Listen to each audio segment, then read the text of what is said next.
सभी को नमस्कार, नमन प्रणाम। विष्णु भगवान जाम्बोजी। आज जामवाणी साहित्य अकादमी ज्ञान परीक्षा का जो अपना सीरीज शुरू हो रही है, उस पहली सीरीज में आप सबका धन्यवाद। आप सब लोग जुड़े, पधारे आप। और आज का जो अपना व्याख्यान है, इसमें जो आज संयोजक होंगे जमदास जी होंगे, और आज का जो लेक्चर देंगे वो अपने स्वामी जी सच्चिदानंद जी देंगे। तो मैं ज़्यादा देरी नहीं करते हुए जमदास जी से निवेदन करूंगा कि आप पधारें और इस आभासीय मंच को संभालें। जमदास जी। बहुत बहुत धन्यवाद डॉक्टर साहब। आवाज आ रही है मेरी की? हाँ जी, आ रही आ रही है। सभी प्रतिभागियों को का इस आभासीय मंच पर बहुत बहुत स्वागत है। भगवान गुरु जाम्बोजी के श्री चरणों में सत सत वंदन करते हुए और सभी जामवाणी संतों के चरणों में प्रणाम करते हुए आज की इस बहुत ही महती संवाद श्रृंखला को हम शुरू करने जा रहे हैं।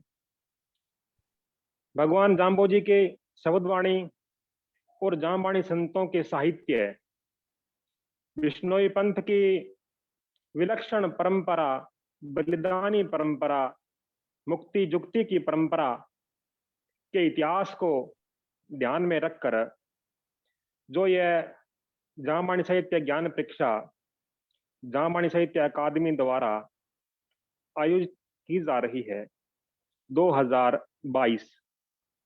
इससे पूर्व 2018 में परीक्षा की गई थी, परंतु कोविड काल और कुछ अन्य परिस्थितियों के कारण 4 साल के विलंब के बाद में आज पुनः आपके साथ संवाद करने का सौभाग्य प्राप्त हुआ है।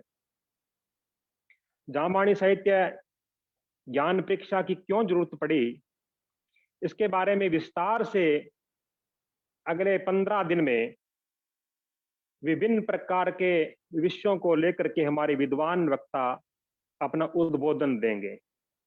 अभी गुरुजी का एक भजन चल रहा था, आओ बच्चों तुम्हें सिखाएं बातें गुरु भगवान की। चर्चा होगी भैया यहाँ पर वील पंथ प्रधान की। नित गोष्ठी होगी प्यारे पोथो ग्रंथ ज्ञान की। जय जयकार करेंगे भैया खिजड़ली बलिदान की। जो समाज, जो देश, जो लोग अपना साहित्य, अपना इतिहास, अपना गौरव भूल जाते हैं, वो इस विश्व के पर्दे से बहुत ही कम समय में उनका अस्तित्व खत्म हो जाता है। हमारे जामवाणी संतों के महान बलिदान, महान तपस्या, महान परिश्रम और महान गहन स्वाध्याय, अध्ययन और परिश्रम से उन्होंने जो जामवाणी साहित्य की रचना की थी, वो आज हमें सुलभ है। आज का विषय हमारे विद्वान वक्ता आचार्य सच्चिदानंद जी महाराज जी महंत लालासर शास्त्री लेंगे। गुरुजी का इस आभासीय मंच पर बहुत बहुत स्वागत है। उनका विषय रहेगा गुरु जाम्बोजी की समकालीन परिस्थितियां और गुरु जाम्बोजी का जन्म और उनका वंश।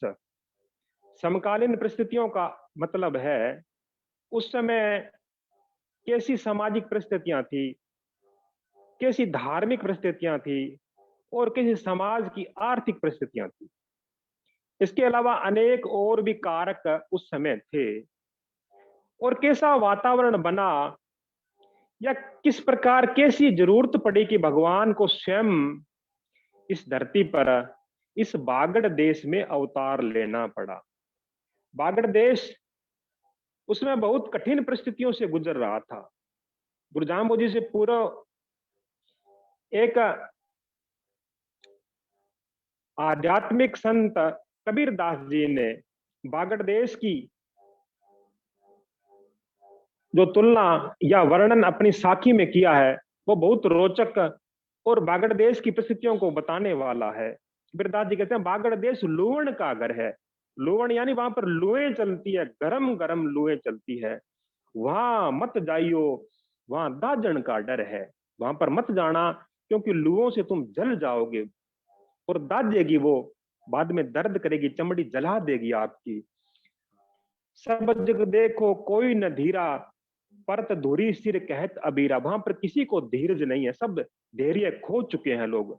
ना वहां सरवर ना ता पानी, ना ता सतगुरु साधु वाणी। वहां पर कोई सरवर नहीं है, कोई पानी नहीं है, और वहां पर अध्यात्म की मुक्ति की बात बताने वाला कोई साधु और उसकी वाणी भी नहीं है।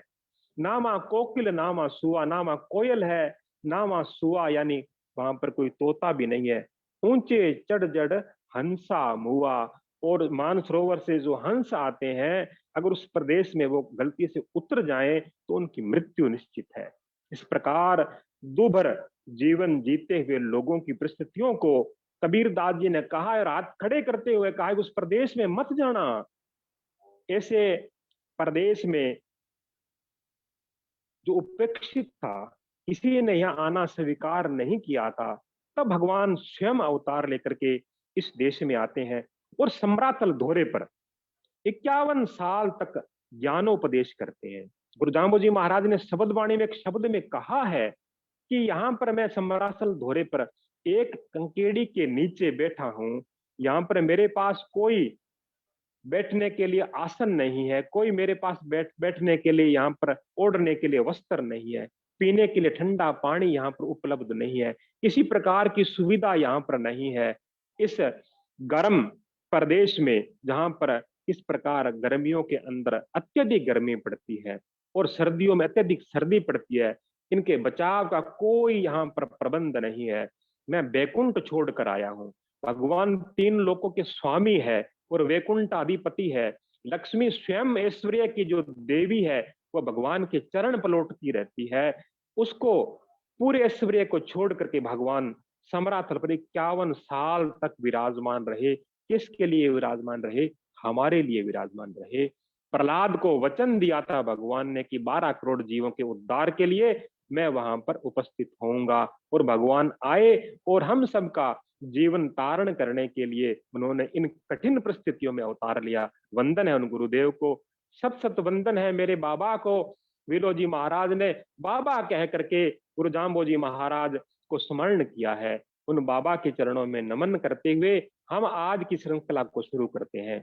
हमारे साथ में अति व्यस्त दिनचर्या जिनकी है, महाराज जी सच्चिदानंद जी महाराज जी आचार्य लाला सरस्वती के महंत है।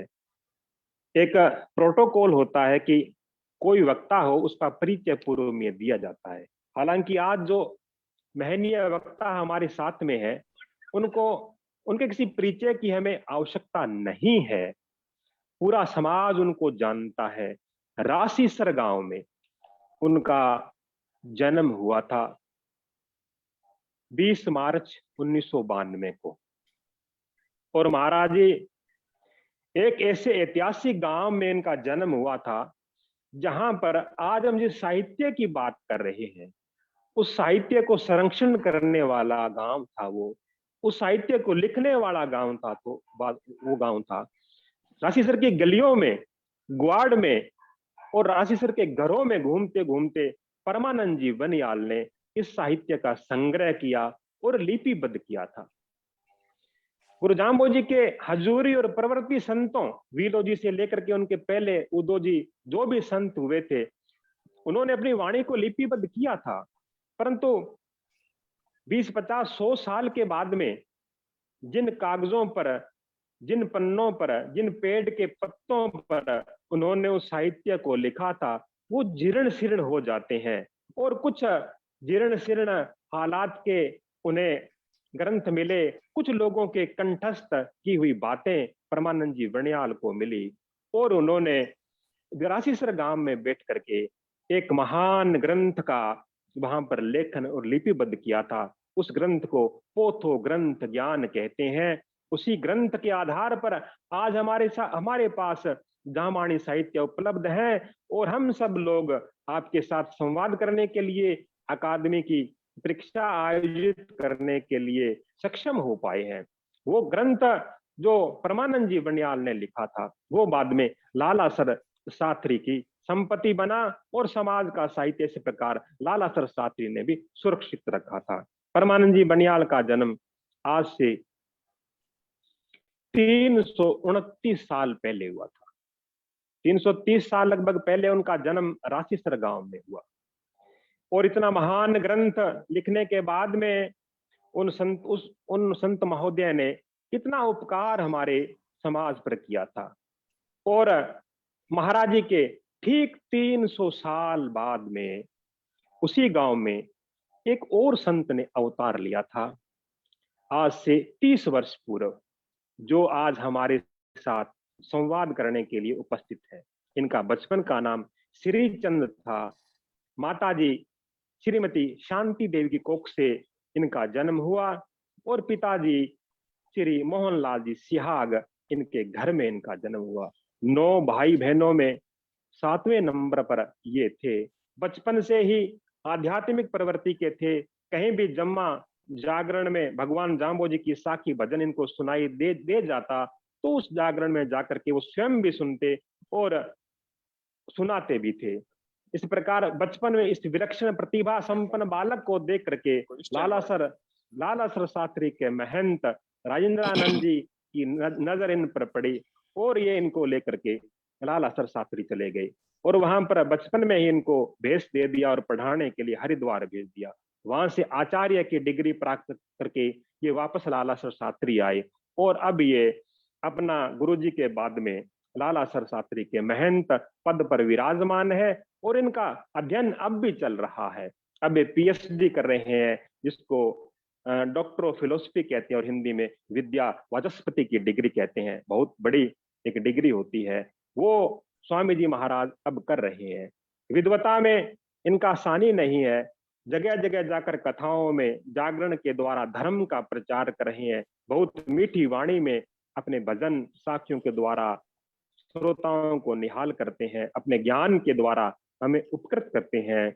और इसी श्रृंखला में आज इस आभासीय मंच पर जामवाणी साहित्य अकादमी के इस मंच पर ज्ञान परीक्षा के लिए अपना उद्बोधन देने के लिए हमारे सामने गुरु महाराज उपस्थित है और उनसे मैं निवेदन करूंगा गुरुदेव आकर के बच्चों को उद्बोधन दें और परीक्षा के बारे में आपका जो विषय आपको दिया गया है उस विषय पर विस्तार से बच्चों को बताते हुए इस परीक्षा के बारे में हमें उपकृत करें। आपका बहुत बहुत स्वागत है। प्रणाम है गुरुदेव। धन्यवाद जमदास जी, आपने काफी लंबा परिचय दे दिया, बच्चों का समय जाया हुआ होगा। खैर, आप निरंतर पिछले 2-3 महीने से इस परीक्षा को सफल बनाने में जुटे हुए हैं, दिन रात एक किया हुआ है। सर्वप्रथम आपका अभिवादन, अभिनंदन। और डॉक्टर लालचंद जी जो हमारे तकनीकी संयोजक है, जो हम सबको इस आवाज से मंच पे पिरोने का काम करते हैं, जोड़ने का काम करते हैं, कनेक्ट करने का काम करते हैं, आप दोनों ही विभूतियों को वंदन करते हुए आज के इस आभास्य मंच पे विराजे हुए सभी जामवाणी साहित्य अकादमी के सदस्य गण, पदाधिकारी गण और परीक्षा में भाग लेने वाले जितने भी नन्हे मुन्ने बाल गोपाल है, जिन्होंने अपना पंजीकरण करवा दिया है या और भी सोशल मीडिया के प्लेटफॉर्म से जो लोग जुड़े हुए हैं, जो जानना चाहते हैं गुरु महाराज के बारे में, जो जानना चाहते हैं जामवाणी साहित्य और संस्कारों के बारे में, उन सभी का आज के इस वर्चुअल कार्यक्रम में, इस वर्चुअल कालांश में स्वागत है, अभिनंदन है। आज की जो आगामी परीक्षा होने जा रही है, जामवाणी साहित्य ज्ञान परीक्षा, वो परीक्षा अब की बार बहुत ही वृहद पैमाने पे होने जा रही है, जिसमें लगभग 51,000 के करीब बच्चों ने अपना रजिस्ट्रेशन कराया है। और मैं समझता हूँ कि जब से जामवाणी साहित्य अकादमी की स्थापना हुई है, उसके बाद में पहली बार इतने बड़े स्तर पे बच्चों ने बड़े चाव से और बड़े भाव से रजिस्ट्रेशन कराया है और वो जानने के लिए उत्सुक है, लालायित है। और हमारे वेदांत में कहा गया कि अथा तो ब्रह्म जिज्ञासा, जिज्ञासा से ज्ञान की यात्रा प्रारंभ होती है। और जिन्होंने पंजीकरण करवाया है वो जिज्ञासावश, उत्सुकतावश, उनके अंदर जानने की इच्छा है, जानने का भाव है, तभी वो पंजीकृत हुए। मेरी आवाज तो सही स्पष्ट आ रही ना जमदास जी? जो जी गुरु जी, जी गुरु जी, आ रही है बिल्कुल। कोई किसी प्रकार की इको वगैरह तो नहीं है ना? नहीं, बिल्कुल सही है, सही। क्योंकि मैं जंगल में बैठा हूँ, बिल्कुल ढाणी में आज कार्यक्रम है और नहीं, नहीं, एकांत में बढ़िया। लगाया हुआ है।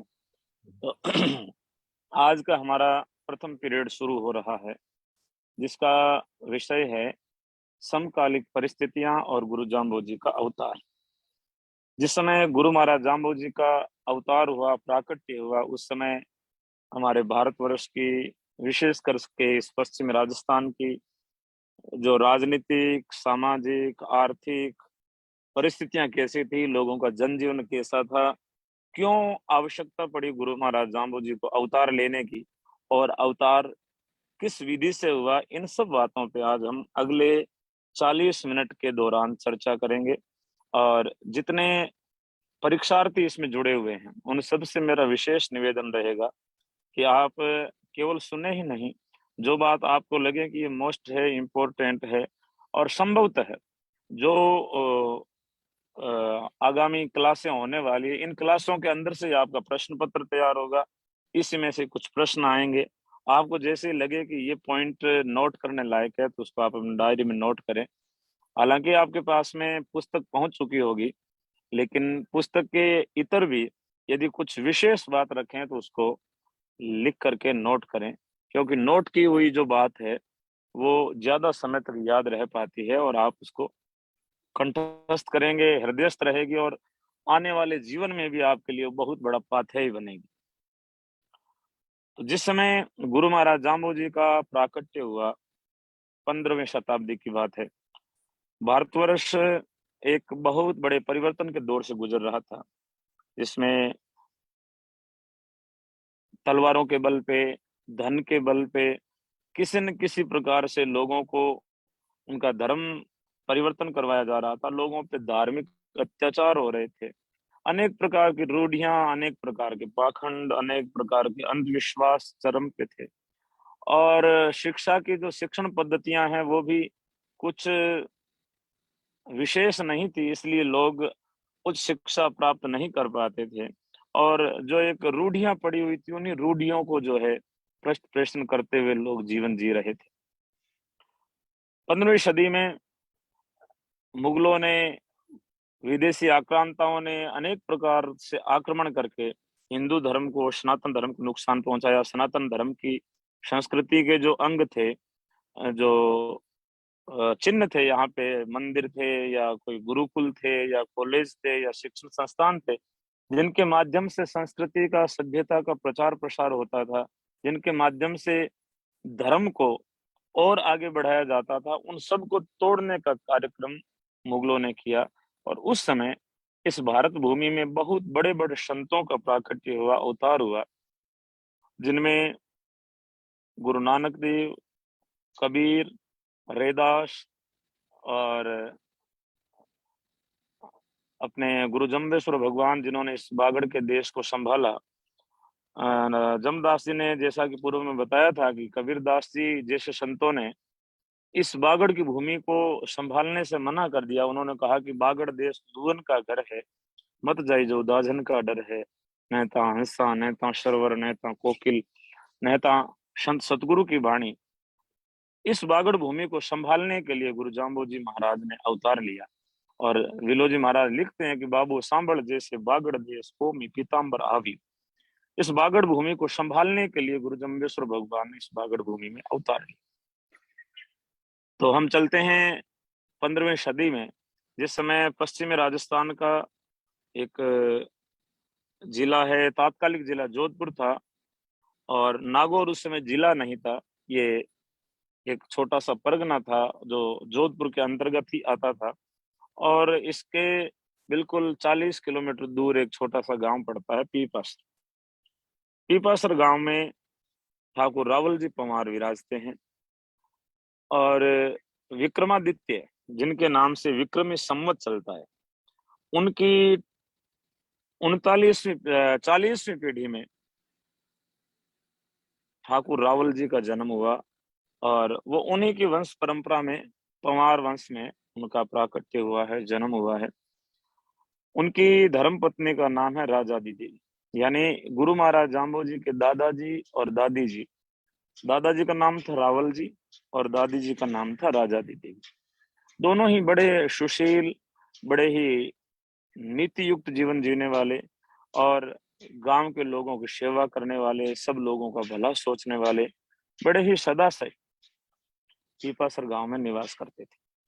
और उस समय भारतवर्ष में जैसे आज हम वर्तमान में देख रहे हैं कि एक देश का एक राजा होता है, प्रधानमंत्री है, प्राइम मिनिस्टर है, वो पूरे देश के एक राजा होते हैं।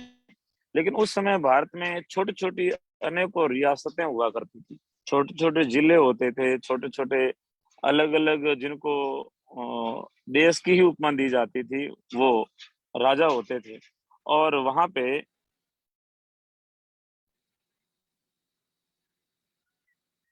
जो प्रजा थी वो भी अपने आप को जो है एक नहीं समझ पाती थी। सबके अपने अपनी नीतियां होती थी राज्य को चलाने की, सबके लिए अलग अलग व्यवस्थाएं बनी हुई थी। उस समय टुकड़ों में, रियासतों में बंटा हुआ भारतवर्ष था। जैसे आज एक है, ऐसे उस समय एक नहीं। और गुरु महाराज जाम्बो जी का प्राकट्य हुआ है, ये जोधपुर जिला था और जोधपुर के शासक, उन्हीं के अंतर्गत नागौर का शासक आता है और नागौर के अंतर्गत पीपासर आता है। जैसे गांव का ठाकुर होता है, ठाकुर के बाद परगने का सूबेदार होता है, उसके बाद में जिले का राजा होता है। इस प्रकार से राज व्यवस्थाएं चलती थी। पीपासर के रावल जी ने, जो गुरु महाराज के दादाजी हैं, इन्होंने गांव के लोगों की बड़ी आत्मीयता से सेवा की। तब इनके यहाँ 3 संतानें हुई। 3 संतानों में सबसे बड़े हैं लोहड़ जी और दूसरे पुत्र के रूप में पूलो जी का जन्म हुआ। और एक इनके कन्या हुई है जिनका नाम था तांतु देवी। यानी रावल जी के 3 संतानें थी। एक गुरु महाराज जाम्बू जी के पिताजी जिनका नाम लोहड़ जी है, दूसरे पूलो जी जो उनके चाचा जी होते हैं, और एक उनकी बुआ जी जिनका नाम तांतु देवी था। माँ बाप का सदैव प्रयास रहता है कि वो अपने संतानों को अच्छी शिक्षा दे, अच्छे संस्कार दें, और वो चाहते हैं कि हमारे बच्चे जो है विश्व में सबसे श्रेष्ठ बने। और इसी को ध्यान में रखते हुए ठाकुर रावल जी ने तीनों संतानों को बहुत अच्छे संस्कार दिए और तात्कालिक समय में जो भी शिक्षा दीक्षा की परंपरा थी, उन्हीं के अनुरूप उनको पाल पोष के बड़ा किया। और जब बालक विवाह के लायक हुए, तब उनका तीनों का यथा योग्य स्थान पे विवाह हुआ, जिनमें सबसे बड़े हैं लोहड़ जी। लोहड़ जी का विवाह हुआ था छापर द्रोणपुर नाम की एक स्थान है, जहाँ पे अब वर्तमान में बहुत बड़ा अभ्यारण्य बना हुआ है कृष्ण मृगों का, काले हिरणों का। वहाँ द्रोणपुर के पास में, छापर के पास में एक छोटे से ठाकुर जी रहते हैं जिनका नाम था मोहकम सिंह जी भाटी। उनकी एक सुयोग्य कन्या है जिनका नाम था हंसा केसर देवी। उनके साथ में लोहड़ जी का विवाह संपन्न हुआ। यानी गुरु महाराज जाम्बू जी के पिताजी और इनकी माताजी के आपस में परिणय सूत्र को, परिणय संबंध को आगे बढ़ा करके विवाह निष्पादित करवाया गया। और जो कन्या थी तांतु देवी, उनका विवाह जांबा के पास में एक गांव पड़ता है नैनेऊ नाम का।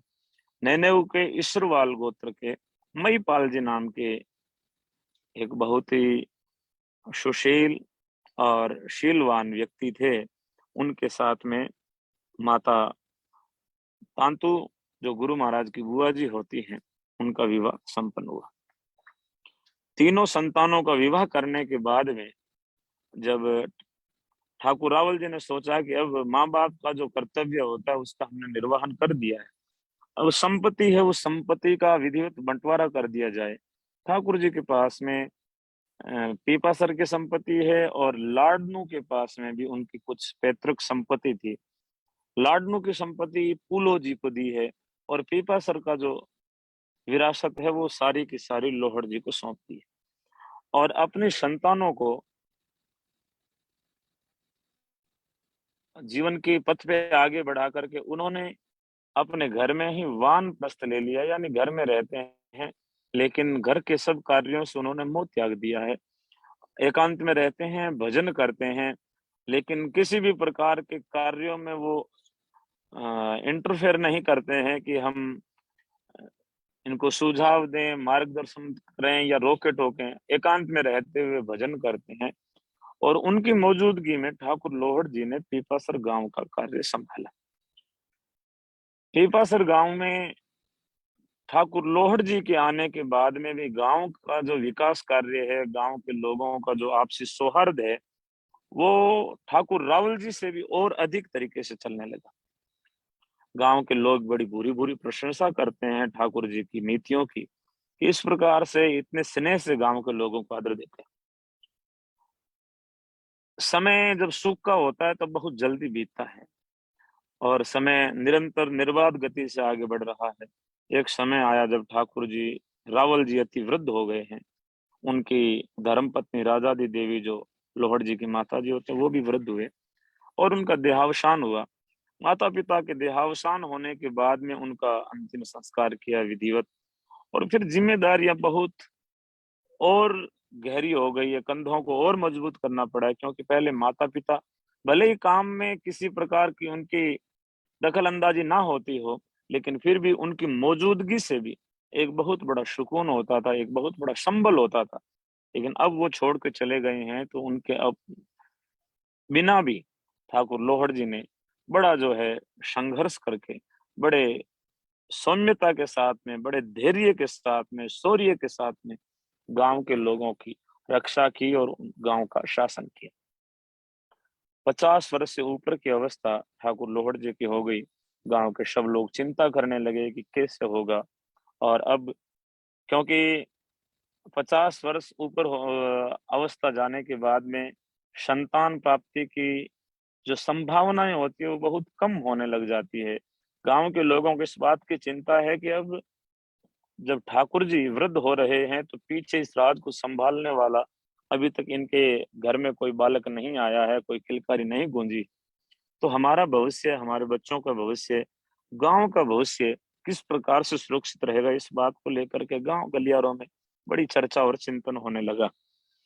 और इस चर्चा के बीच में ही समय और 20 वर्ष गुजर गए। लो लोहड़ जी की जो आयु है वो 75 से ऊपर हो गई। जीवन का चौथा पहर प्रारंभ हो गया। चौथे पहर के प्रारंभ में यानी 75 वर्ष के ऊपर की आयु में भी ठाकुर जी उसी ऊर्जा के साथ में गांव के लोगों के साथ में जुड़े हुए हैं, उनकी सेवा करने में लगे हुए हैं। एक दिन की बात है, संवत 1507 आया। संवत 1507 में पीपासर के चारों ओर बड़ा भीषण अकाल पड़ गया। अकाल की वजह से जितने भी गांव के लोग थे वो सब ठाकुर जी के पास में आए और आकर के कहने लगे कि महाराज, आप हमारे शासक हो और गांव की जो संकट आने वाला है उसके बारे में हमें चर्चा करनी चाहिए, चिंतन करना चाहिए। तो गांव के सब लोगों के साथ में मिलकर के ठाकुर लोहड़ जी ने चिंतन किया कि कितने दिनों का हमारे चारा और आटा जो है घरों में शेष है। लोगों ने कहा कि महाराज, बहुत कम समय के लिए ही हमारे घरों में अन्न और पशुओं के लिए जो पशु आहार चारा इत्यादि है, गायें तो अभी भी कई घरों में जो भूख से तड़प रही है। हमारा ज्यादा समय तक भविष्य सुरक्षित नहीं रह सकता यदि बारिश नहीं हो रही। गांव के लोगों के दुख के साथ में ठाकुर जी महाराज भी जुड़ गए और कहा कि मैं आपके साथ में खड़ा हूं और जल्द ही हम इसका कोई हल निकालेंगे। एक दिन गांव के लोग बैठे थे और तभी एक राहगीर आया और रास्ते चलते हुए व्यक्ति ने आकर के ठाकुर जी से कहा कि महाराज, अभिवादन किया, प्रणाम किया। ठाकुर जी ने बैठने को आदर दिया। और हमारी भारतीय परंपरा रही है कि जब भी कोई सगे संबंधी आपस में मिलते थे तो अभिवादन होने के बाद में सबसे पहला प्रश्न बारिश के बारे में पूछा जाता था कि बारिश है कि नहीं। और गीतों में भी गाया जाता है कि बूटू डेरी बात बटाउडो वीरो के, यानी बरसे हुए की बात कोई बटोही, कोई राहगीर आकर के बताया करता। ठाकुर लोहड़ जी ने पूछा कि कहिए, बारिश कैसी है, जमाना कैसा है। ठाकुर जी की बात सुन करके उन्होंने कहा कि मैं शाहपुर द्रोणपुर की तरफ से आया हूँ और वहां पे बड़ी भारी बरखा हुई है खेतों में, बड़ी हरियाई हरी घास उगाई है, पशुओं के चरने के लिए भी बड़ी सुंदर व्यवस्था वहां पे है। जब छापर द्रोणपुर की बात सुनी तब लोहड़ जी कहने लगे कि हम अपनी गोधन को लेकर के गोवलवास जाएंगे। प्राचीन भारत में हमारे गोवलवास की परंपरा थी। गोवलवास का तात्पर्य होता है कि जहां गायों के चरने के लिए गायों के आवास की सुंदर व्यवस्था हो, वहां पे अपनी गौओं को लेकर के लोग अपने घर बार को, अपनी भौतिक सुख संसाधनों को छोड़ करके गौओं के साथ में निवास करते। और या ये समझो कि अस्थायी जो निवास होता है उसको गोवलवास कहते हैं। जैसे कुछ समय के लिए बारिश नहीं हुई, गायों को लेके घर से बाहर चले गए और वहीं गायों के साथ में, जहाँ गायें सुखी है वहां पे हमारा व्यक्ति सुखी होते थे, पूर्वज सुखी होते थे। इसलिए हमारे यहाँ गायों की बड़ी महिमा है। और गाय को भारतीय संस्कृति का मेरुदंड कहा जाता है। जो सनातन संस्कृति है वो गाय के ऊपर टिकी हुई है और गाय की सेवा के लिए स्वयं परमात्मा अवतार लेते हैं और गायों की रक्षा के लिए ही भगवान यहाँ आकर के अपना जीवन यापन करते हैं। तो गांव के लोगों ने निवेदन किया कि ठीक है महाराज, आप आदेश करें और जैसा आप कहेंगे आपके आदेश की अनुपालना होगी। गांव के सब लोग इकट्ठे हुए, अपने अपने गोधन को तैयार किया, अपने लिए अस्थायी जो भी राशन सामग्री चाहिए थी वो साथ में लेकर के छापर द्रोणपुर की तरफ प्रस्थान किया। जब छापर द्रोणपुर पहुंचे, मोहकम सिंह जी भाटी ने उनका ससुराल में बड़ा स्वागत हुआ है और गांव की जो एक कांकड़ थी वो कांकड़ ठाकुर जी को सौंप दी और वहां पे गुरु महाराज लोहड़ जी महाराज गैया चराने लगे। गांव के लोग भी उनके साथ में थे। देखो, गांव के ठाकुर हैं, गांव के मुखिया हैं, लेकिन उन्होंने किसी प्रकार का अभिमान नहीं है कि मैं गांव का मुखिया हूं, मैं क्या काम करूंगा, गांव के लोग काम करेंगे, मैं बैठूंगा नहीं। स्वयं गायें चराने के लिए जाते हैं। गीता में भगवान कहते हैं यद यद आचरति श्रेष्ठ तत्त देवे तरो जना। जैसे जैसे श्रेष्ठ लोग आचरण करते हैं वैसा ही दूसरे लोग उनका अनुसरण करते हैं। यदि गांव का मुखिया काम नहीं करेगा, आलसी हो जाएगा, तो फिर दूसरे लोग भी आलसी हो जाएंगे। इसलिए वो स्वयं जो है आगे बढ़ करके बड़े भाव के साथ में नगर के लोगों की सेवा करते हैं। और सेवा करते करते एक दिन का समय है हमारे, उस समय के भारतवर्ष में शगुन और ज्योतिष का बहुत बड़ा चाल चलन था। लोग शगुन ज्योतिष के हिसाब से ही अपने आगे के आने वाले भविष्य के बारे में अपना निर्णय लेते थे कि कैसा भविष्य रहेगा। गांव के जोधा नाम का एक जाट शगुन विचार करने के लिए खेत जाता है और रास्ते में ठाकुर जी को देख लेता है और अपनी गाड़ी को वापस मोड़ता है। कहता है कि अब की बार तो खेत में अकाल पड़ेगा, क्योंकि एक भी दाना नहीं होने वाला है, एक भी कण खेत में नहीं होगा, क्योंकि जो बीज बोएंगे वो भी व्यर्थ जाएगा। तीन तीन अपशकुन एक साथ हो गए। ठाकुर जी ने कौतूहलवश पूछा कि कहिए महाराज, आप ऐसा क्यों बोल रहे हैं? क्योंकि मेरे केवल देखने मात्र से आपके खेतों में अनाज नहीं होता, इतना मेरे में क्या दोष है, इतना मैं आपके लिए अभागी हूं, तो आप मुझे बताइए मेरे में दोष, उन दोषों को मैं कैसे सुधार सकता हूं, उनको कैसे परिष्कृत कर सकता हूं। जोधे की बात सुनकर के ठाकुर जी कहने लगे कि महाराज, मैं इस बात को सुनकर के मेरे मन को बहुत गहरा आघात लगा है कि मेरे को देखने मात्र से लोगों के खेत में अनाज नहीं होता। तब उनके बीच में काफी संवाद हुआ और उन्होंने कहा कि महाराज आप बुरा ना मानो तो आपको मैं बात कहूं। और उस समय देखिए कितनी सुंदर व्यवस्था थी कि गांव के मुखिया के सामने कोई भी व्यक्ति जो है उसमें कोई दोष थे, उन दोषों को बता सकता था कि आप ये दोष है। आज ऐसा कर पाना शायद बहुत मुश्किल काम हो गया है। उन्होंने कहा कि महाराज, हमारे सगुन शास्त्र के हिसाब से एक तो आप गांव के ठाकुर हो, गांव के मुखिया हो। राजा कई बार न्याय करता है, कई बार राजा से अन्याय भी हो जाता है और राजा जो है वो प्रजा के टैक्स से अपना राज्य चलाता है। इसलिए आप हमारे कुछ न कुछ कर लेने वाले हो, इसलिए लेने वाला होता है उसको देखेंगे तो हमारा नुकसान होगा, ऐसा हम मानते हैं। और दूसरा, आप गांव के जवाई हो, जवाई भी कन्या को लेकर के जाता है, ससुराल से सदैव लेने की वो अधिकारी होता है। इसलिए दूसरा, आपका गांव के जवाई हो। और तीसरे, आपके कोई संतान नहीं है महाराज। आपकी जब स्वयं की गोद खाली है, कोख खाली है, तो हमारे खेत में भी अनाज होने की कोई संभावना नहीं। ठाकुर जी ने कहा कि अब दो बातों को तो मैं बदल नहीं सकता, लेकिन तीसरा यदि ईश्वर चाहे तो वो बदल सकता है। और उसी समय शब्दा मार्या मर गया, शब्दा छोड़िया राज, जिन जिन शब्द विवेक किया वारा सरिया काज।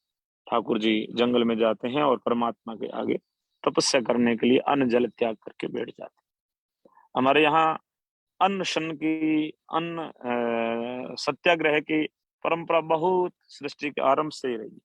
चाहे राज को मनाना हो, चाहे राम को मनाना हो, उसके लिए तपस्या ही और सत्याग्रह ही एक बहुत बड़ा माध्यम है, जिसके लिए अब तो नए नए शब्द प्रयोग में लिए जाते हैं। लेकिन हमारे यहाँ तपस्या या अनशन लेकर के कोई संकल्प लेकर के बैठते थे कि जब तक हमारा ये कार्य सिद्ध नहीं होगा तब तक हम इसी भांति जमे रहेंगे, और उसी परंपरा का निर्वाह कर रहे हैं। ठाकुर लोहड़ जी अन्न जल त्याग दिया है और भगवान को याद करने लगे। हमारे यहाँ भारत में परमात्मा स्वयं अवतार लेकर के आते हैं। दूसरे जितने भी धर्म हैं, जितनी भी परंपराएं हैं, जितने भी मत मजहब हैं, उनमें ऐसा मानना है कि ईश्वर का कोई दूत आता है, कोई पैगंबर आता है, लेकिन हमारे यहाँ भगवान स्वयं आते हैं और वो खुद कहते हैं कि प्रहलादेशों वाचा की भी आयो बारह काजे, मैं स्वयं आया हूँ और मैं नव अवतार नवो नारायण तेपन रूप हमारा थी हूँ, मैं स्वयं भगवान हूँ। गुरु महाराज जाम्बू जी कहते हैं। भगवान श्री कृष्ण जनार्दन गीता में फरमाते हैं कि मैं ही भगवान हूँ जो तेरे सामने खड़ा हूँ। ऐसा कहने वाले परमात्मा अवतार लेकर के आते हैं, और उनके लिए जैसे ही अवतार के अनुकूल वातावरण बनता है, एनवायरनमेंट बनता है, और वो देखते हैं कि अब मेरे गए वगैरह काम नहीं चलेगा, तब वो स्वयं किशन के रूप में इस तरह धाम पर अवतरित होते हैं। हमारे यहाँ कई जगह 24 अवतार माने हैं, कई जगह गुरु महाराज जाम्बो जी ने जैसे 9 अवतारों की बात कही, और कई जगह अनंत अवतारों की भी बात कही है। भगवान नारायण के जो अवतारों की श्रृंखला हुई है, उन्हीं अवतारों की श्रृंखला में गुरु जाम्बोजी महाराज का अवतार हुआ है। और गुरु महाराज जाम्बोजी स्वयं भगवान थे, स्वयं परमात्मा थे। इसके लिए वो भगवान क्यों थे, इस बात के लिए हम अलग से कभी चर्चा कर सकते हैं, कभी वार्ता कर सकते हैं। आज जो है केवल अवतार के विषय में ही मेरा विषय निर्धारित किया गया है, तो मैं केवल अवतार के बारे में बताऊं कि किस विधि से भगवान का अवतार हुआ। काफी समय बीतने के बाद भगवान स्वयं जो है भगवे बाने में आकर के लोहड़ जी को दर्शन देते हैं और आकर के आश्वस्त किया कि मैं स्वयं तुम्हारे घर अवतरित होकर के आऊंगा।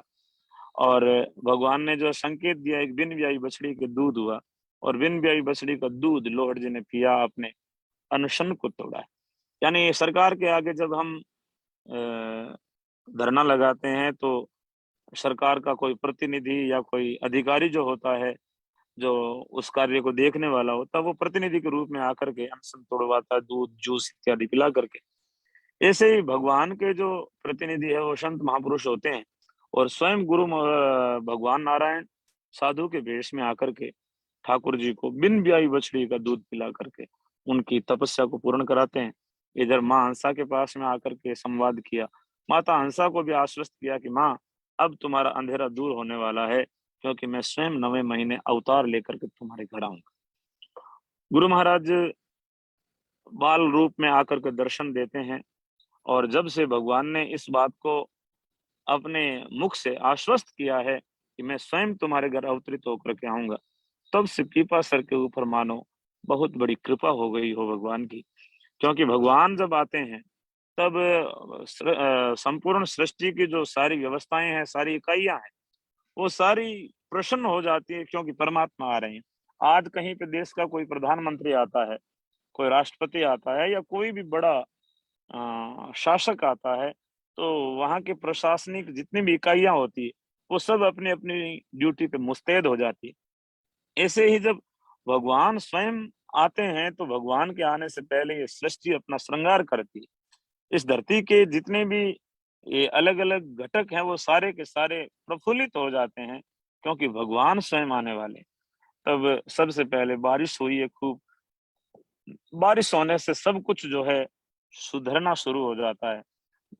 दोरों की धरती के अंदर तरह तरह की हरी भरी घास उगाई है, रंग बिरंगे फूल खिलने लगे हैं। पेड़ पौधे जो हैं वो भी अपने फलों को प्रदान कर रहे हैं कि आओ हमारे फल खाओ और यहाँ आकर के निवास करो। रंग बिरंगे पशु पक्षी जीव जंतु वो सब जो है स्वच्छंद हो गए हैं, सब जो है प्रसन्न हो गए हैं। गैया रंभा रही है, पपीहा पीहू पीहू कर रहा है, मोर जो है केका लगा रहा है, पक्षी अपनी चहचहाट से मानो भगवान की स्तुति कर रहे हैं, बार बार अपनी बेसब्री बता रहे हैं कि आप जल्दी आओ, हम आपके दर्शन करने के लिए उत्सुक हैं। समय बीतता गया और सावन बीता, सावन के बाद भादो आया, भादो की अष्टमी आई, संवत 1508 भादवे की आठम, जिस दिन भगवान श्री कृष्ण का प्राकट्य हुआ द्वापर में। दो तिथियां होती है महीने में, दो अष्टमी आती है, जिसमें एक शुक्ल पक्ष की होती है, एक कृष्ण पक्ष की होती है। जो कृष्ण पक्ष की होती है उसको बद्दी कहते हैं, और शुक्ल पक्ष की होती है उसे सुदी कहते हैं। बद्दी और सुदी ये दो तिथियां होती है। जिसके आगे बदी लगे समझो वो कृष्ण पक्ष की यानी अमावस्या के पहले की है, जिसके आगे सुदी लगे वो समझो पूर्णिमा से पहले की तिथियां। तो भादव बदी आठम की रात्रि को पीपासर गांव के लोग इकट्ठे हुए भगवान के आने की खुशियां मना रहे थे, क्योंकि आज ही के दिन द्वापर में भगवान श्री कृष्ण का प्राकट्य हुआ था। और सब लोगों ने मानो इस बात के लिए प्रार्थना भी की कि महाराज आप द्वापर में पधारे, अब आप कलयुग में भी पधारो तो हमारा सौभाग्य हो, हम भी प्रसन्न हो जाएं। रात्रि को 12:15 बजे जब चंद्रोदय हुआ, गांव के लोगों ने घंटे घड़ियाल बजाए, शंख बजाए, दुदुम्बियां बजाई और भगवान के आने का स्वागत किया कि आप द्वापर में पधारे थे। लेकिन वो द्वापर में आने वाले घनश्याम इस कली काल में भी माता हंसा की गोद में आकर के प्रकट हुए। और माँ हंसा की गोद में जब भगवान का प्राकट्य हुआ, माँ हंसा बहुत प्रसन्न हुई और भगवान के मुख को बार बार निहार रही है। पास में खड़ी दासी से कहा कि जिस खुशी को मैं अनुभव कर रही हूँ, खुशियां बांटने से बढ़ती है, आप जाकर के बाहर गांव के लोगों को, ठाकुर जी को भी संदेश दो कि आप जो है भगवान कृष्ण के आने की खुशियां तो मना ही रहे हो, लेकिन अब वो कलयुग में भी हमारे घर भी पधारे हैं, खुशी दुगुनी हो गई है। गांव के लोग जो है आबाल वृद्ध जितने भी है सब खुशी से झूमने लगे। कोई बधाइयां दे रहा है, कोई बधाइयां ले रहा है। केशव जी महाराज लिखते हैं, आदि अनादि जुगादि को जोगी लोहट भर अवतार लियो है, धन ही धन है भाग बड़ो जिन हंसा को हरि मात कयो है, होत उजास प्रकाश भयो जिस रैण घटी अरु भोर भयो है, कोटि दवाद काजग ताई केशव दास बने समराथल आय रयो है। और प्रगटे जब रूप निरंजन यह जम्बेश्वर नाम कहावन को, गिरवा वस्त्र धर जाप जपे स्मरातल जाग जगावन को, गुरु आप अखंडित एक भजे सब लोकन के समझावन को, जन पावन से मही की सुची धन्यवाद सदा उन पावन। विलोजी महाराज लिखते हैं, बाबो जम्बू दीपे प्रगटिया चोचक हुयो उजास। तो गुरु महाराज जब प्रकट हुए चारों ओर उजाला हो गए, गांव के सब लोग जग गए हैं, जागृत होकर के बधाइयां बांट रहे हैं। और सुर नर मुनि देवता भी जो है विभिन्न रूप धारण करके भगवान के बाल रूप के दर्शन करने के लिए आए हैं। भादवा बदी आठम की रात्रि हम सभी के लिए, जो गुरु महाराज जाम्बोजी में भगवान विष्णु में आस्था श्रद्धा रखते हैं, उनके लिए बहुत बड़ा पर्व है, बहुत बड़ी तिथि है। क्योंकि इसी दिन हमारा उद्धार करने वाले हमारे पुरखों को, जिन्होंने एक पाखंड आडंबर अंधविश्वास के अंधेरे से बाहर निकाल करके ज्ञान के उजाले में जीवन को उन्नत बनाया, उन परमात्मा ने उसी दिन अवतार लिया, इसलिए ये तिथि बहुत महत्वपूर्ण है। तो गुरु महाराज जाम्बो जी का प्राकट्य हुआ है वो भादवा बदी आठम संवत 1508 को हुआ है। उस समय यहाँ के चारों ओर जो रेगिस्तान है या बारिश बहुत कम हुआ करती थी, और बारिश कम होने की वजह से बहुत से लोग यहाँ से पलायन कर रहे थे। गुरु महाराज ने पलायन करने वाले लोगों को रोका। उस समय गुरु महाराज जब अवतार लेते हैं, संवत 1546 से लेकर के 1574 तक दिल्ली में सिकंदर लोदी का शासन था, और गुरु महाराज जाम्बो जी हासम कासिम को छुड़ाने के लिए दिल्ली भी पधारे थे। 22 राजाओं को गुरु महाराज जाम्बो जी ने जो है उपदेश दिया, वो आप आगे के क्रम में जो विद्वान वक्ता बोलेंगे वो अलग अलग कालांशों के माध्यम से गुरु महाराज के जीवन दर्शन पर प्रकाश डालेंगे।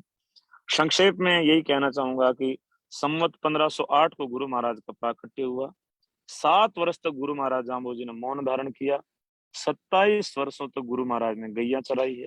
51 वर्षों तक देश और विदेश में भ्रमण किया, जिनमें 1542 संवत 1542 कार्तिक बदी 8 के दिन गुरु महाराज ने विश्नोई पंथ की स्थापना की और संवत 1593 मिंगसर बदी नवमी चिलत नवमी के दिन गुरु महाराज जाम्बोजी ने 85 वर्ष 3 महीना 1 दिन की अवस्था में इस संसार से प्रस्थान किया है।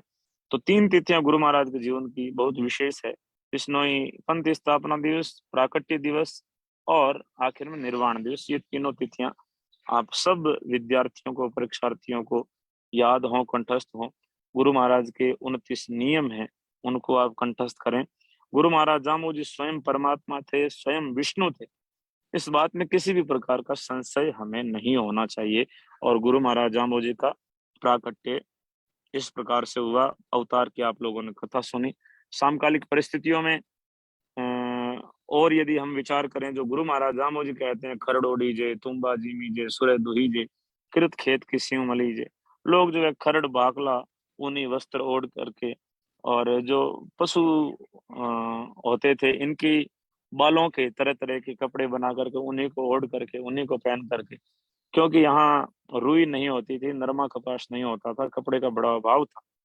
तो उन विषम भौगोलिक परिस्थितियों में कभी लू चलती है, कभी आंधियां चलती है, कभी रात को बड़ी कड़ाके की ठंड पड़ती है, सूर्य तपता है दिन में। उन विषम परिस्थितियों में भी हमारे पूर्वज लोग जो तप कर रहे थे, उनकी तपस्या को सार्थक करते हुए गुरु महाराज जाम्बोजी ने अवतार लिया। श्रीगढ़ आल मोतपुर पाटन भूई नागौरी में ऊंडे मेरे अवतार ली। जो नागौर की भूमि है, जो उपेक्षित रही भूमि है, जिसको किसी ने गौर नहीं किया है, इस भूमि में गुरु महाराज जाम्बोजी ने अवतार लिया और अवतार लेकर के लोगों के जीवन को श्रेष्ठ बनाया। जिया ने जुक्ति और मुआ ने मुक्ति प्रदान की। तो आज के लिए शायद जो विषय था वो आज का पूर्ण हो गया है। यदि किसी को कोई प्रश्न करने हो, किसी की कोई जिज्ञासा हो, कुछ पूछना चाहें, केवल जो आज का हमारा वक्तव्य हुआ उसके संबंध में, और तो बहुत सारे प्रश्न हो सकते हैं, लेकिन इसमें यदि कुछ समझ में नहीं आई या कुछ और पूछना चाहें तो आप पूछ सकते हैं। आपका स्वागत रहेगा। धन्यवाद।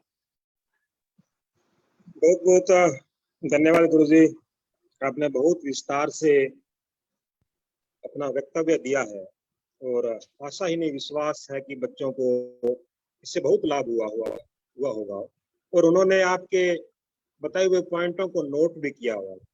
जैसा कि आपने आदेश शुरू में दिया था कि इन सब उद्बोधनों से ही प्रश्न पत्र तैयार होंगे और आपके प्रश्न आएंगे, इसलिए आप अपनी बात नोट भी करते रहें। जो बता रहे हैं वक्ता, उनकी बातें आप नोट भी करते रहें। यह हमारा सिलसिला आगे 15 दिन चलेगा। यह प्रथम दिवस था। अब जैसा गुरुजी का आदेश हुआ है, किसी बात के संशय हो, बच्चे बहुत जुड़े हो, 330 बच्चे जुड़े हुए हैं, तो सभी की बात तो नहीं रखी जाएगी।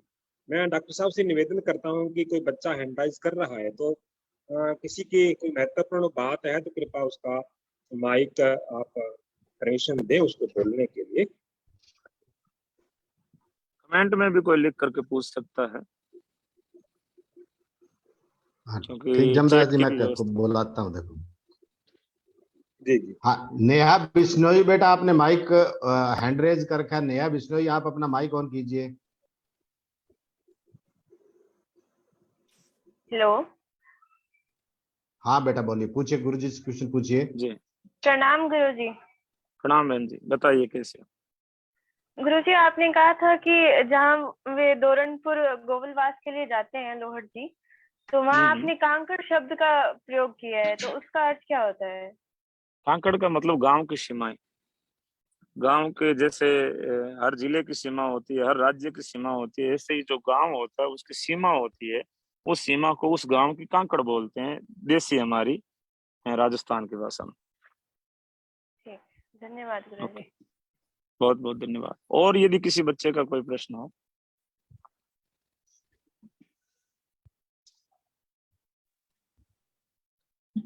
तोशित बिश्नोई, तोशित बिश्नोई, अपना माइक ऑन कीजिए बेटा। नमस्ते गुरुजी। नमस्ते नमस्ते बेटा। आपने बताया था कि लोहट जी गोवलवास के लिए गए थे, वो गोवलवास के लिए कहाँ पर गए थे? छापर द्रोणपुर के लिए जो पहले बहन जी ने पूछा था कि वहां की कांकड़ में जाकर के, ये द्रोणपुर उस समय जो वर्तमान का बीदासर है, वो उस समय द्रोणपुर थे नाम का एक छोटी सी एक स्टेट था, और उसके राजा थे उस समय राव बीदा, जिनको गुरु महाराज जाम्बो जी ने शुक्ल शब्द सुनाया, तीसरा शब्द सुनाया, और उनको उपदेश दिया गुरु महाराज जाम्बो जी ने, जिन्होंने मोती मेघवाल को कैद में रखा था। ये वहीं के द्रोणपुर के शासक थे, और वहीं पे गुरु महाराज का न्याल था, और वहीं लोहड़ जी अपनी गैयों को लेकर के गोवलवास गए थे। एक किसी ने पूछा है कि गोवलवास का मीनिंग क्या होता है। गोवल मतलब अस्थायी जो निवास होता है उसको गोवलवास बोलते हैं। जैसे आप लोग गांव में रहते हैं और आप पढ़ने के लिए शहर में जाकर के, आपके पिताजी ने जाकर के शहर में निवास किया है, वो केवल इसलिए कि भाई आपके बच्चे जो है उनकी स्टडी हो जाए, फिर हम वापस गांव आ जाएंगे, वापस अपने घर आ जाएंगे, तो वो भी एक प्रकार का गोलवास है। यानी जहाँ पे अस्थायी रूप से हम निवास करते हैं उसको गोलवास की संज्ञा दी जाती है।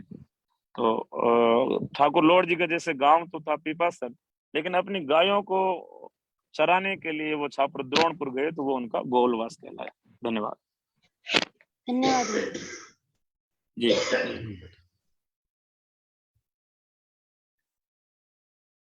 और किसी का यदि कोई प्रश्न हो।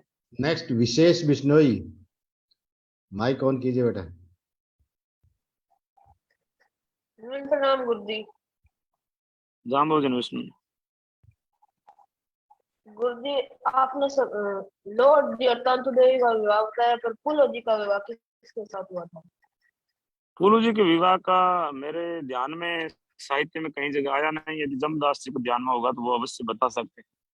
केवल दोनों के बारे में साहित्य में जानकारी आती है, बाकी यदि किसी और ग्रंथ में कहीं जमदास जी के ध्यान में आया हो तो वो शायद बता सकते हैं।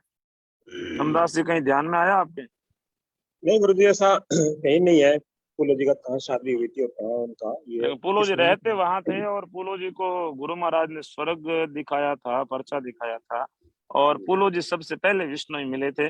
केवल इतनी ही भूमिका पूलो जी की है और इतना ही परिचय आता है, इसलिए ज्यादा डीपली परिचय में जाने की हमें आवश्यकता नहीं है। जी जी।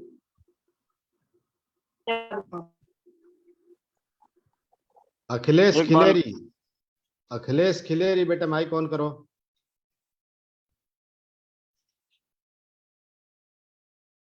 मैं सिग्नल भेज रहा हूं यहां से, माइक ऑन कीजिए।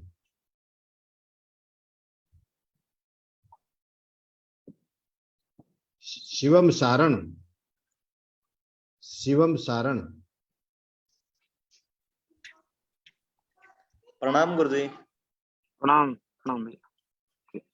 गुरुजी, आपने बताया कि जाम्बो जी की बुआ जी तांतो देवी, तो जी उनका जो विवाह हुआ जाम्बा गांव में हुआ। जाम्बा के पास में नन्हेऊ गांव है, वहां पे नैनाओ नन्हेऊ नन्हेऊ जी। हाँ जी। तो उनके जो क्या नाम, उनके साथ महिपाल ईसरवाल जी के साथ हुआ। जी जी। Thank you sir. कुछ रिटर्न में भी बच्चों ने क्वेश्चन किए हैं, उनको मैं रिप्लाई दे देता हूँ क्रमशः। सबसे पहले 1900 गोलवास का तो मैंने क्लियर कर दिया। 1942 में विश्नोई पंथ की स्थापना हुई थी। ये भूमिका विश्नोई का प्रश्न है। 1942 ये संवत की बात चल रही है, विक्रमी संवत, और इन्हीं महाराजा विक्रमादित्य की 42वीं पीढ़ी में गुरु जाम्बो जी का अवतार हुआ है। उन्हीं के नाम से विक्रमी संवत चलता है। और परशुराम विष्णु ने पूछा कृष्ण पक्ष में रात अंधेरी होती है क्या? बिल्कुल, कृष्ण का मतलब काला होता है और अंधेरा काला ही होता है, इसलिए कृष्ण पक्ष कहते हैं। एक बच्चे ने पूछा है एग्जाम कब होंगे? एग्जाम 16 अक्टूबर को होंगे, तिथि निर्धारित कर दी गई है। और गोलवास का बता दिया, और फूलो जी का विवाह ये भी हो गया। जाम्बो जी ने कितने दिनों से, ये पता नहीं, समझ में नहीं आ रहा क्या पूछना चाह रहे हैं। जाम्बो जी गूंगे क्यों रहे? गूंगे नहीं रहे हैं, वो मौन थे, और जब आवश्यकता पड़ती थी तब कहते हैं वो अपनी बात दूसरों तक पहुंचाते भी थे, लेकिन उनको आप गूंगे नहीं कह सकते, मौन रहे हैं। मौन साधना से ही उन्होंने जो है सारे कार्यों को सिद्ध किया। गुरु महाराज जाम्बो जी की दादी जी का नाम राजादी देवी था और दादाजी का नाम ठाकुर रावल जी पंवार था, जिनको रोड़ो जी भी कहते थे। विक्रम संवत बताइए। विक्रम संवत जैसे वर्तमान में अब विक्रम संवत 2079 चल रहा है। 79 मतलब 79। किसी ने पूछा चिलत नवमी क्यों कहते हैं? चिलत का मतलब, ये चिलत उर्दू का शब्द है।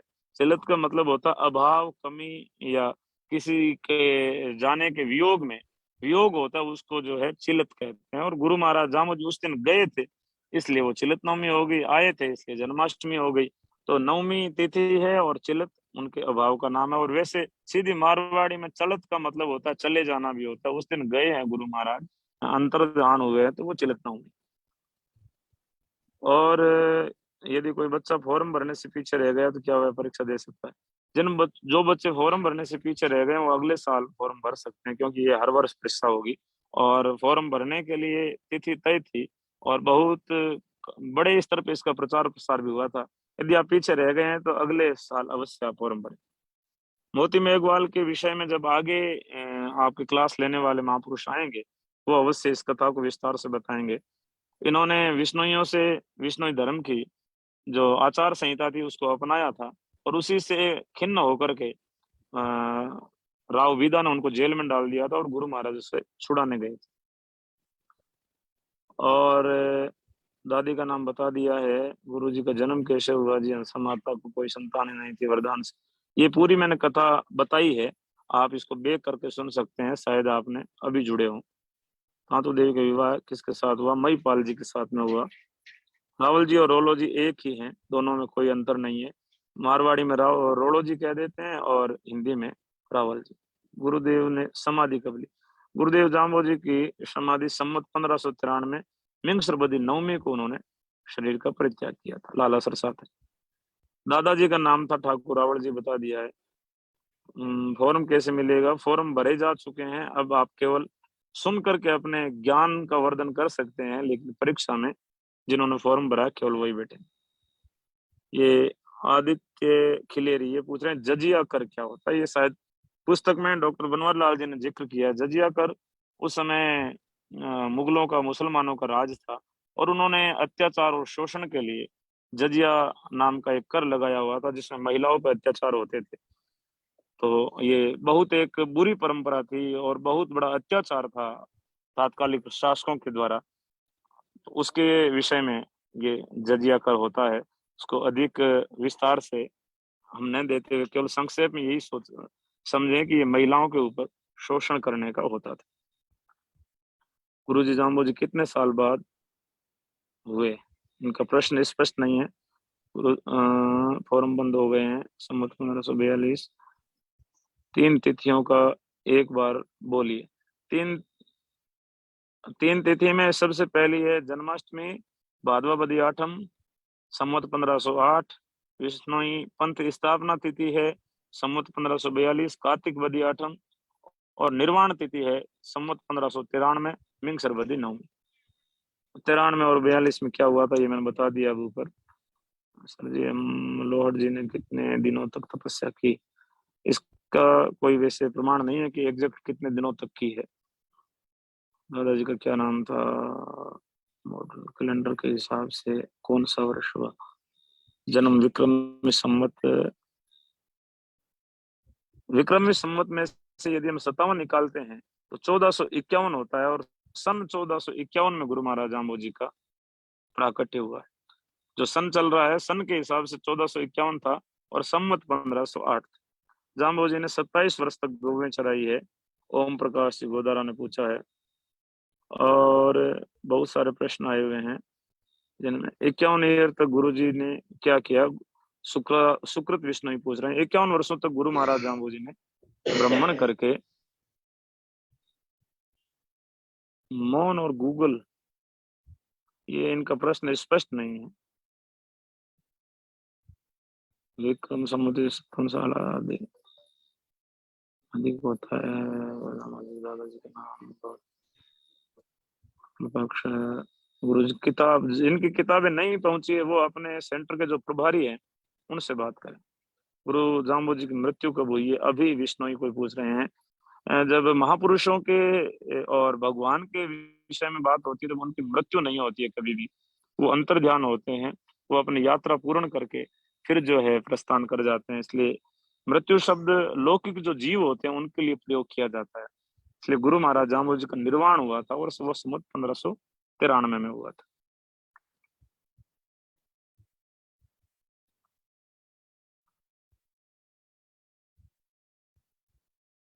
ए वर्ग में 4 से 8 क्लास है और बी में 9 से 12वीं।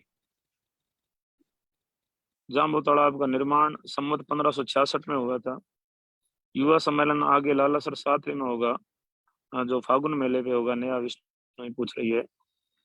और शुक्ल पक्ष जो कृष्ण पक्ष के बाद में अमावस्या और पूर्णिमा के बीच में होता है वो शुक्ल पक्ष होता है।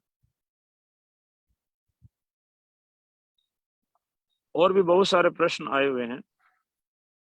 सुमित और विष्णोई इन्होंने कुछ पूछा है, और यदि कोई वरबली भी पूछना चाहते हैं तो उनको भी आप जोड़ सकते हैं लालचंद जी। वैसे जो प्रश्न है ये मेरा निवेदन रहेगा कि जो आज का उद्बोधन है केवल उसमें से ही पूछे, बाकी आपके जो अलग क्वेश्चन है वो जो अलग वक्ता आगे आपके आएंगे उन्हीं से पूछें तो ठीक रहेगा, क्योंकि समय की सीमाएं होती हैं और 8 बजे तक की क्लास थी, 8 से 5 मिनट ऊपर हो चुके हैं। केवल आज के व्याख्यान में कोई प्रश्न है, जिज्ञासा है, शंका है तो उसी से संबंधित पूछें। धन्यवाद। कोई है और पूछने वाला? देख रहा हूँ गुरुजी में। जो स्टूडेंट क्वेश्चन पूछना चाहता है वो अपना वीडियो ऑन कर ले, वीडियो ऑन करने के बाद ही मैं आपको कनेक्ट कर पाऊंगा। विजय बिश्नोई अपना माइक ऑन कीजिए। सर गुरु जम्बेश्वर भगवान की गोत्र क्या थी? पवार। ओके। और नेक्स्ट भाई, तो कोई भी पूछ सकता है, शर्माए नहीं, घबराए नहीं, ये आपके लिए बहुत बड़ी अपॉर्चुनिटी है कि आप इतने लोगों के सामने बोल पा रहे हैं। रितु बिश्नोई माइक ऑन कीजिए बेटा।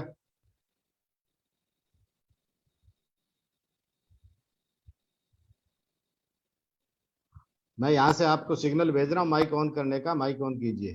हाँ बेटा बोल, पूछिए गुरुजी से कुछ सवाल।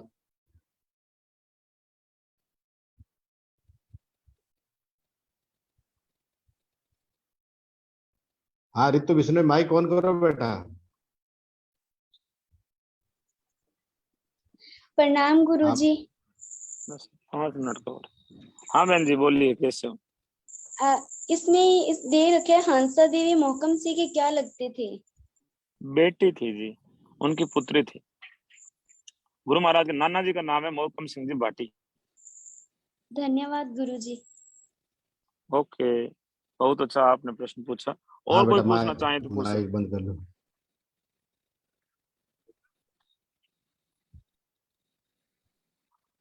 मोहित बिश्नोई, मोहित एंड कोमल बिश्नोई दो कंबाइंड बैठे हैं। माइक ऑन कीजिए मोहित एंड कोमल। मेरा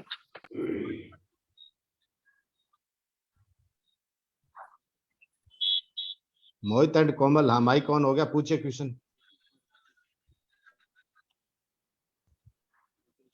इतनी देर मत लगाओ बेटा, फटाफट पूछा करो। हाँ आपका माइक ऑन हो गया, कुछ पूछना चाह रहे हैं आप? हेलो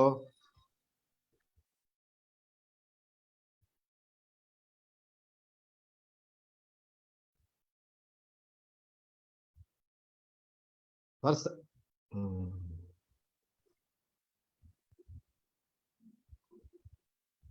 मेरे विचार से डॉक्टर साहब, हाँ बहुत हो गया जी, बहुत हो गया। गुरुजी बहुत का हो गया, भी बिल्कुल बहुत हो गया। जागरण का समय है, और जैसा गुरुजी ने कहा भी, मैं आज खेत में डाणी में यहाँ पर बैठा हूँ, तो उनका बहुत बहुत आभार। इतने अपने व्यस्त समय में से समय निकाल करके इन्होंने बच्चों के लिए उद्बोधन देने के लिए ये टाइम निकाला है, और सब बच्चों को बहुत लाभ हुआ है इनकी बातों से। इन कथाओं को बारंबार लोग सुनते रहते हैं, सभी बच्चे प्रेरणा प्राप्त कर देते हैं। और जैसा कि बच्चों ने कहा कि गुरुजी आपका युवा सम्मेलन लालासर शास्त्री में कब होगा, तो वो युवा सम्मेलन भी समाज में एक मील का पत्थर साबित हो रहा है। गुरुजी आप अकादमी के सरपरस्त के रूप में प्रत्येक कार्य में, प्रत्येक गतिविधि में, क्रियाकलाप में आपकी सक्रिय भूमिका रहती है, और आज आपने समय निकाल करके बच्चों को उद्बोधन दिया, आपका बहुत बहुत आभार है गुरुजी, बहुत बहुत धन्यवाद। अब सभी बच्चों से निवेदन है कि आज प्रथम दिवस कुछ बच्चों को जुड़ने में समस्याएं आई होंगी, और कुछ बच्चों को विधिवत रूप से सूचना भी ना मिल पाई होगी। अभी लगभग 350 बच्चे इस जूम पर जुड़े थे, और लगभग 150 के आसपास फेसबुक लाइव पर देख रहे थे, परंतु यह 500 की संख्या पर्याप्त नहीं है, क्योंकि हमारे पास 50,000 बच्चों ने पंजीकरण किया है, तो यह संख्या 50,000 की 500 की देखकर बहुत कम है। सभी से निवेदन है, अभिभावकों से विशेषकर निवेदन है कि वो लिंक जो आज भेजा है वो यथावत रहेगा आगे सभी मीटिंगों में, सभी कक्षाओं में उसी लिंक पर आप जुड़ करके अपने बच्चों को, और बच्चे स्वयं जुड़ सकते हैं तो बच्चे जुड़ करके कक्षाओं में उपस्थित रहें। आगे और भी विद्वान वक्ता आकर के अपनी अपनी बात, अपने अपने विषय की बातें रखेंगे। इन कक्षाओं में आपको बहुत कुछ सीखने को मिलेगा। गुरु जाम्बो जी की बातें, बिश्नोई पंथ की परंपरा की, साहित्य की बातें आपको सीखने को मिलेगी। कल पुनः 7 बजे उपस्थित होंगे एक नए विषय के साथ और नए वक्ता के साथ। सभी बच्चों से निवेदन है कि यह लिंक आपको प्राप्त हुआ है, वे अपने मित्रों को, जिन्होंने फार्म भरा है, फार्म नहीं भरा है, उन सभी को आप आगे प्रेषित कर सकते हैं। अपने रिश्तेदारों को, भाइयों को, संबंधियों को, कक्षा में, स्कूल में जो साथ पढ़ते हैं, उन सब बच्चों को आप ये लिंक भेज करके उन्हें जुड़ने के लिए आप निवेदन कर सकते हैं। यह बहुत ही पुण्य का काम है। गुरु जाम्बो जी की वाणी का, विष्णु पंथ साहित्य के प्रचार का काम है। भगवान की वाणी का प्रचार करने वाला भगवान को बहुत प्रिय होता है, सभी काम भगवान ने कहा है। इस प्रचार प्रसार के काम में आप अपनी भागीदारी निभाएंगे। सभी जिला प्रभारियों से, तहसील प्रभारियों से और केंद्र प्रभारियों से निवेदन है कि बच्चों को जोड़ते रहें। केंद्रीय समिति की तरफ से, अकादमी की तरफ से जो भी सूचनाएं हैं वो विधिवत रूप से बच्चों को मिलती रहे, और यह प्रयास करें कि जितने 50,000 फार्म भरे गए हैं उन तक पुस्तक पहुंचने सुनिश्चित हो। बुक्स क्लास अटेंड करें, और परीक्षा के दिन सभी बच्चे 100% उपस्थिति अपनी परीक्षा केंद्रों पर दें। ये हम सबका प्रयास, ये हम सबकी एक ड्यूटी बनती है आदेशों की पालना के लिए। अब मैं निवेदन करता हूँ डॉक्टर लालचंद जी से कि वो धन्यवाद के साथ में गुरु जी के इस सभा को आज समाप्त करें। कल पुनः 6:30 बजे लालचंद जी भजन वाणी के साथ उपस्थित हो जाएंगे, और 7 बजे वक्ता अपना उद्बोधन देंगे। तब तक के लिए लालचंद जी को मंच हो।